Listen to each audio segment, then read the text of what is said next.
Good afternoon. My name is Brian Makris. I'm president and CEO of Home Choice Lending. And today on Grit Matters, I've got a good friend of mine, a guy I've known for about a decade. He's been to my house for parties. His name is Ketler Bosse. And Ketler, thanks for coming on today's show. I really appreciate you taking the time out of your day. I know you're hectic and you're busy and everything's going around, but I really appreciate you coming out today. Thank you for inviting me, Brian. So Ketler, for those people out there that don't know, and I'm shocked when somebody doesn't know your name when I bring it up, because in the financial world, when it comes to insurance, you're kind of the expert. Everybody goes to you. So tell me a little about yourself, where you grew up. If you have brothers and sisters, I know you have children, and so tell me a little bit about Ketler. Well, I'll start from the beginning. I wasn't born in this country. I was born in the poorest country in the Western Hemisphere.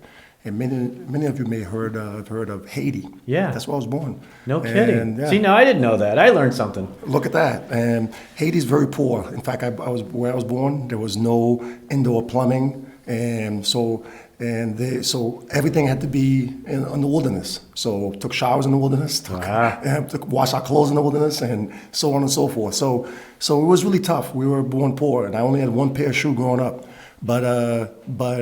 But that's just to go to school and to go to church. But however, I came to this country when I was 10 years old, fortunately, because my dad paved the way for us. And I remember taking off on a plane, and I thought I was going to heaven. Wow. So I landed in the United States, and it was the best. My dream came true, and I was in the United States. And I grew up from 10 years old on, had to learn English. No kidding. Grew up in Lynn, Massachusetts, and went to high school there. And played soccer, of course, because soccer was one sport. Yeah. But I also grew tall. So the basketball coach at my high school always said, hey, you need to play basketball. So I didn't go to college right away, Brian. In fact, I said to myself at 18 years old, I can survive life without college. And then next thing you know, I'm doing odd jobs. And then trying to get jobs at gas stations and other places. And then one day somebody came up to me as I was playing basketball at 19 years old on the streets. I was playing basketball. He said, you're a good basketball player. And I know you're a good soccer player. There's a coach looking for good players. I'm going to get you to him. You have to leave the city of Lynn. You got to leave. And then he put me in touch with the coach. Next thing you know, at 21 years old, I'm a freshman in college playing college basketball and soccer. Wow. And then how did I end up in New Hampshire? I spent 2 years in that college. It was only a junior college. So then I transferred and came up to New Hampshire, in Nashua, New Hampshire. I went to Revere College. Oh, yeah. That's my alma mater. Yeah. So I graduated from Revere College in Nashua, New Hampshire. Love it. Love it. Love it. Yeah.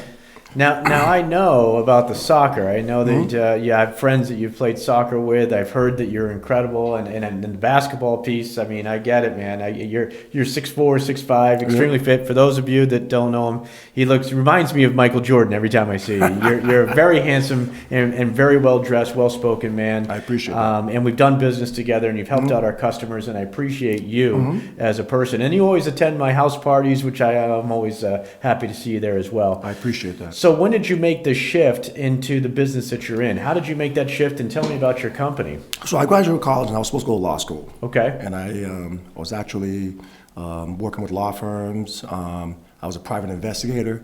And then at the same time I had that job, I had another job. I had 2 full-time jobs. In this country, to make a real living, you can't just make under $50,000. You Side hustle. You got to have a side hustle. You got to have something else. So I was also working with people who are homeless and mentally ill. So I was taking care of them, and I did that before in college. So I continued doing that on the side so I can have 2 income coming in. But I was working 2 full-time jobs.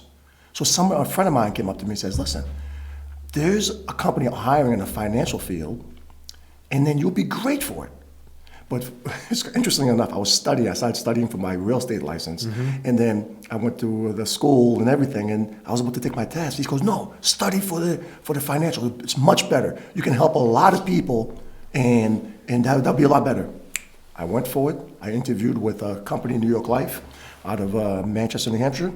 And then as soon as I walked in the office, I said, wow, this is for me. I can see myself fitting in. They're wearing suits. They're looking good. And they told me, all I got to do is make friends. I'm like, great. I'm great at making friends. I'm a social guy. So next thing you know, I'm with the company. In my first year, I brought in the most clients. Second year, I did the same thing. Wow. They put me into management. When I went to management, I was in charge of hiring people, hiring new people and mentoring them. And I did that, but I realized I missed the field. I missed being in front of business owners in the kitchen table. So that's how it grew from there. I started just offering bigger and better things. I started helping my clients with bigger life insurance policies. I started helping with the bigger retirement plans. And now, 20 years later, I've been in business since 2001. Wow.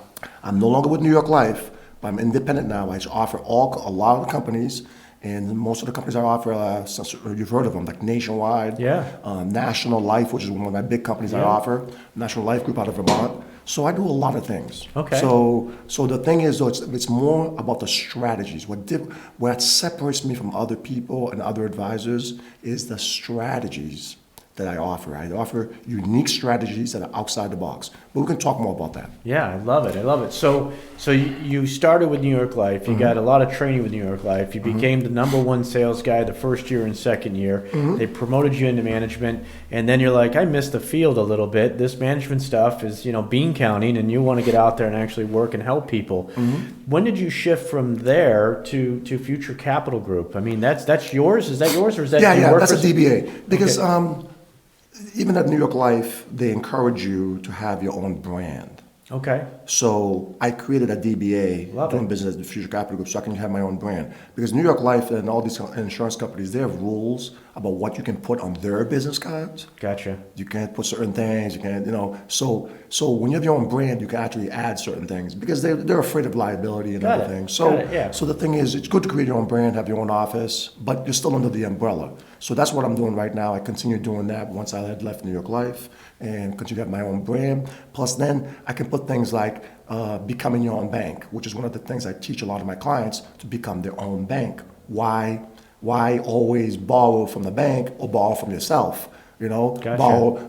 People don't realize when you're spending your own money, you're actually borrowing it from yourself. You just don't know that. Right. Because you still have the money you drain from your tank, from your bank account, you're actually going to pay that money back to yourself. So you're actually borrowing from yourself, but you're not, the only thing is you're losing interest, but you're losing interest that you could have earned in the bank if you had kept the money there. Right. So we show people how to become their bank in a more efficient way where they get the money back in their pocket and actually paying themselves back. I love that. I love that. So when you start this plan, I mean, when you meet with customers, are you face to face? Are you doing Zoom calls? Or how does a customer find you? Somebody's like, I own a business, and I'm a self proprietor, or I'm an LLC, and I'd like to be able to put more money away. How do they reach you? How do they call you? What's your perfect customer? Who is that? Well, that's a very interesting question. I work with a variety of clients and clientele. Brian, I'm in love with what I do. So you gotta to do the kind of volume and the numbers that I do, you have to be in love with it. I know you love it, man. Okay. I know you do. You're passionate. I mean, you put on a 3-piece suit, your shirt is perfect, and by the way, there's never been a time where you're not perfectly put together. I wouldn't say that, everybody. I mean, maybe if I run into you at the grocery store, but I got to tell you, you're always. I know you love what you do. I can tell it. Your passion is there. Your knowledge is there. So you take that and you go out. And then when you love what you do, it's just like you have faith. You have faith. You believe in it, and you do it. And I don't do it just for. It's not about. Making money, because you can make a lot of money. I can earn a lot of income in this business. Yes, I've done that. But however, it's more about reaching the goals that I set. I set goals every year. I said I'm going to help a certain number of clients. I'm going to help them with bigger problems. So I have a variety of clients. I got clients who are single mothers, single dads, or married couples with kids. That's one sector, so the family sector. Sure. I also have business owners. I love the business owners.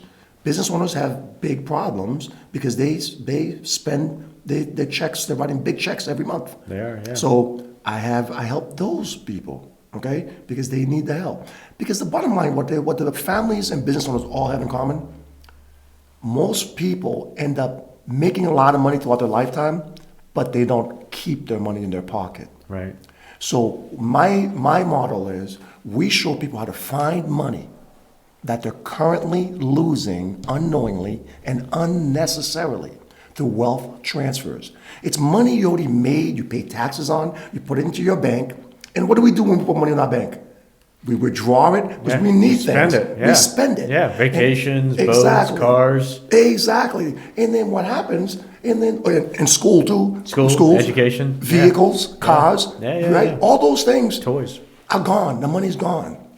So the thing is, we show people how to recapture that money back using our programs. Unique programs that very, very few people know about. But guess who knows about it? The government knows about it. The politicians know about it. Rich people know about these plans. Once they learn about it, then we put them in a better position so they can be more, the key word is efficiency. Okay? So efficiency means you are continuing to earn interest on your money. Because otherwise you're giving up opportunity. Opportunity cost is costing you money when you're spending money. So why not recapture some of that money? So I can show people how to recapture money for their college costs. I can show people how to recapture money they would have lost. Because remember, if you pay for college, it's money you would have lost anyway. Right. So I show people how to recapture that money back into their pocket. But I go further. I show them how to recapture it in their business. I show them how to recapture it even if they're making investments. For instance, somebody's about to buy a home. Okay? They're about to buy a home, or they're about to buy a real estate property as an investment property. They need a down payment. Or they need repair costs, renovation costs. I know that some of that cash will come from their pocket. I have a conversation with them. I'm like, how much are you about to spend? They go, well, I'm about to spend. I have one gentleman this past week. He was about to spend $350 on a renovation, including the closing costs.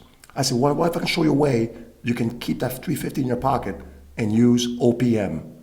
Do you know what OPM is? Other people's money? Other people's money. Yeah, I love OPM. Absolutely. Insurance company will allow you to use their money, and the money that you put in their account will stay in there, earning you full interest as if you didn't touch it. It's like a margin. Exactly. Or you can call it a line of credit. Okay? Yeah. So they'll allow you to use it. And then the point is, continue to make interest on your money. Never let it stop. Never reset it. Continue earning interest. That interest, Compound interest. yeah, over the long term, will replace all the costs that you had for these things over time.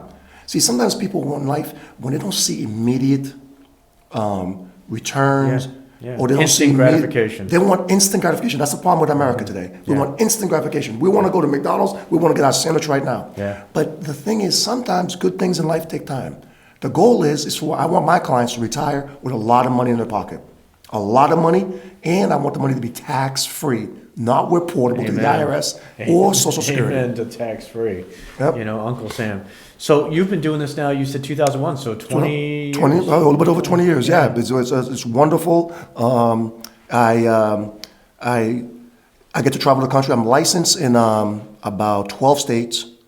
Wow. And I am also I'm appointed with over 15 companies, insurance companies and financial service companies. I don't do anything risky. Okay, I don't do anything risky. I used to have a securities license, but now I'm only doing safe because I feel that's my niche. My niche is show people how to avoid losses. So then when they avoid losses, see, I say to avoid losses is almost like I watch the Celtics play a lot. And it's about not losing money you already have, and it's a defensive game. You play defense first, then you play offense. Right. A lot of people just play offense. Right. But you gotta play defense. So you can't win if you're losing all the time. So that's it. Yeah, protect the asset. Yeah, sorry. Protect the asset and grow from there. Yeah, because asset preservation is very, very important out there when you're dealing with everything that you're doing. Absolutely. Yeah. So you mentioned, is it 12 states? Yeah, about 12 states, yeah. Wow, so you have a pretty wide clientele out there. I do, but the toughest states, you want to hear the toughest states Yeah. to get licensed? New York. That makes sense. Always a pain in the butt. Yep. California. I don't know why all of a sudden California's tough. Yeah. I guess it's trying to compete with New York. Yeah. So, all right. But I'm licensed in all those states, and but as soon as you have your license in one state, as long as you're in good standing with the other states, you're allowed to be licensed. So the financial planning and the tax deferred or tax free cash outs or borrowing from yourself, What if somebody just wants just a term life policy? Do you do just life insurance as well? Absolutely. So you have those types of products with all the other different partners that you have. Absolutely. Let me tell you about the foundation, building a foundation. You can't build a house with a roof on first. So when I talk about financial foundations, you gotta build the foundation first. Every foundation of every planning is insurance. See, we're in this building right now. Sure. We can't step foot in this building unless there's insurance. That's the foundation. Right. Okay? But now we have our vehicles. We can't drive our vehicles unless we have, especially if we have a loan on it, without insurance. Yeah, you definitely shouldn't drive without insurance. But when you think about it, okay, we put value on these things, and then these lenders who give us money for these things, they put value on these things, but when you think about it, these things are replaceable. A building is replaceable. Right. A car is replaceable. But we put very little value on us, our bodies, The money what we got maker. for free. See, we got ourselves for free. Right. Okay? And we put very little value on what we got for free. And then, in fact, we are the replacement cost for a human life and then what they can make for their families. For the lifetime, yeah. For the lifetime. Yeah. Is millions. Yeah, millions of dollars. Millions of dollars. Yeah. And we put very little value on that, and we don't insure ourselves properly. So I always start with the foundation. Yeah. Term insurance is the foundation to say, okay, fine, what is your value? So even last night, I was meeting with a celebrity client of mine in Atlanta, Georgia. So I'm licensed in Atlanta, so the celebrities. And then he's like, Ketler, I need more insurance because his net worth is growing. So he already has some things with me. He goes, Zach, give me some term. I need some more term. I'm like, okay, fine, I'll give you some more term. He goes, I need it. I know I already have other insurances with you, but I need some more term. I'm like, fine, we'll get some more term. So last night we did 5 applications. We did 3 applications on his 3 kids, and his kids, and we did 1 application on his wife, and 1 application on himself for term. The ones on the kids were permanent insurance, and the one on the kids were, the one on the kids were permanent insurance, and the one on himself was term. So he needed a couple more $1 million of term. Just to carry in case something happens. In case something happens. His family. Because as your income grows, your needs change. Yeah. So if somebody's making $100,000 or versus $250,000, the need is different. So because what happens is the lifestyle is different. Correct. Okay. So Yeah. you buy bigger things, bigger cars, so you have bigger responsibilities. So people don't realize just because you bought an insurance policy 10 years ago, you need to do a review. Yeah, You need to review 100%. it as your income is growing and as your net worth is growing. Yeah. And the needs change. Yeah, and your kids still need that protection, and your wife or your spouse. Absolutely. 100%. Yeah, because you don't want to. What you don't want is you don't want to leave your spouse with where they have a lot of responsibilities, a lot of bills, and you don't want to leave them in a situation where they have to move out of their house, or the kids can't go to school that they should have went to if you were alive. Right. You don't want to leave that situation. You want to get as much as you can. It's a conversation that nobody needs to talk, or nobody wants to usually talk about, but it's such an important, like you said earlier, they don't insure themselves. You got your car, and that's replaceable. You got your house, God forbid something happens, and that's replaceable. But you're the one that makes all of that work. And I can tell with your passion, I can tell just because I've known you now for over a decade, you love what you do. I do love what I do, but I will tell you where I picked it up. It goes with my passion. I was studying for my license in 2001, in September 2001. Okay, that's when I was studying to become an insurance and financial planner. Okay, and then as I was watching I do have this bad habit of I read in front of the TV. So I'm watching TV. I I'm do reading too. at the same time. Believe it or Okay? not, I can do them both. Okay, I do so, it too. So that morning I'm reading my book while I'm studying about the law of large numbers, why we need insurance, why insurance is important. You know, the origins of insurance. You know, the origins of insurance started when back in the days of the colonies, and that they needed ships to come here and deliver goods to the states. And of course, the ships were sinking. Okay, so I'm reading about all that stuff, and then so the merchants all got together because they were losing a lot of products. They go, hey, let's pool our money together. So I was learning about the law of large numbers and pooling money together, and why insurance is important. Insurance is very, very important. Don't be negative about insurance. Right. So as I'm reading about this, I'm watching ESPN Sports Center. They switch. They go, we have important news to share with you. and 9/11. Oh no, this one not 9/11. Okay, September 11th. And then I'm watching this, and then so I switched over right to CNN, and I'm seeing what's going on in New York City. Yeah. And the planes going through. Yeah. So once you know something's important, when ESPN starts Switches talking over. about them, Yeah. I'm like, whoa. Yeah. So then Everybody remembers where they were when that day happened. exactly. So it had a huge effect on me. So as I'm watching these buildings go down, I was in because I had been in those buildings. My mom lives in Brooklyn, okay, New York. So I've been in those buildings, I've been on top of those buildings, but I remember thinking, wow, those people in the building did not know this was going to happen to them. Yeah. It was devastating. I was emotionally I was caught up emotionally. But I knew every time you go on a plane, you know, well, maybe something may happen. But the people in the building didn't know. Right. But it makes me think about my life. Okay, when do we know when's our time? Yeah. You see, we don't control. We don't control these things. We don't control what's going to happen to us tomorrow. Okay, so we can try, but we don't control it. So to me, uncertainties in life. So I wanted to make sure I go out. And that year, that's why I sold so much life insurance. I told you my first year, Yeah. I killed it. Yeah.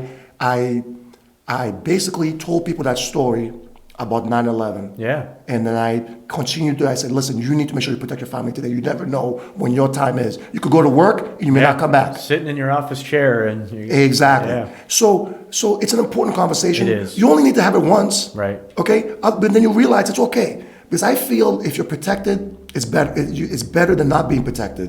Okay? Having peace of mind. It's about peace of mind and making sure your family's all set. I agree with you. I agree with you. Well, Ketler, I can't wait to have you on again. I can't believe you took time just to come over here today. I'm so psyched that you're on today's podcast. So for listeners out there, if you own a business or you're starting a new family or things are changing in your family, which happens in today's world, definitely reach out to Ketler. He's a friend of mine. I trust him. He has my business. He's as a personal friend and he's just awesome. So Ketler, I appreciate you coming in today. And I can't wait to come back and talk about how you can recapture your money and the specifics I want to be behind my own that. bank. Yeah, I exactly. can't wait. Become your own bank. I'm going to show you they can buy vehicles and get their money back. So stay tuned. He will be back in again. So Ketler Bosse, thank you so much for coming in. I really appreciate it. Very good. Thank you very much for having me. Thank you.